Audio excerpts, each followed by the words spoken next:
So we have three main delivery options. We have one-to-one for learners who are returning after a long period out of education or who need particular help for a small period of time. We also have groups which work for 2 hours a week, individual groups, and people can join as many of those groups as they'd like. And we also have an intensive program, what we call intensive programs, which are a minimum of 6 hours working with the one group every week.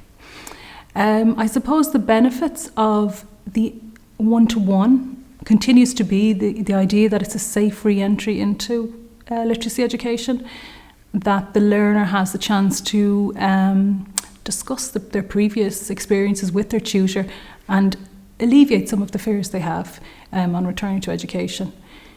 The intensive programs, they benefit the learner really in two ways. In one sense, the intensive programs, working with the one group all of the time for 6 hours per week is very beneficial. The learners become more comfortable with their peers and they begin to demonstrate their own skills that they already have.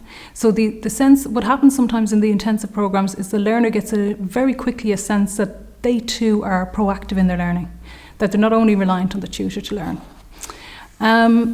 The other benefit of the intensive programs is that not only does the extra tuition hours intensify the learning and accelerate the learning, it also allows the tutor to plan their schemes of work on their lessons so that they integrate the new literacy skills that the learner is gaining throughout other modules, such as ICT or numeracy.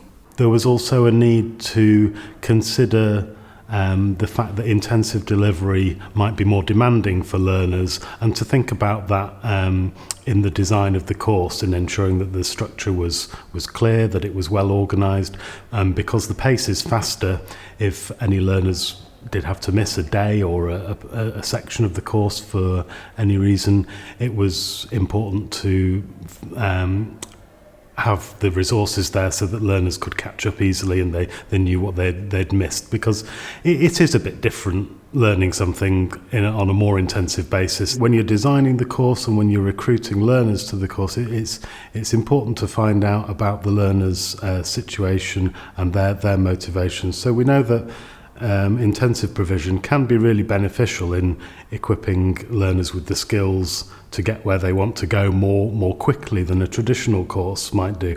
And of course we wouldn't want to hold back learners who are capable of making very fast progress by putting them on a course that's too long. Nobody would want to hold learners back.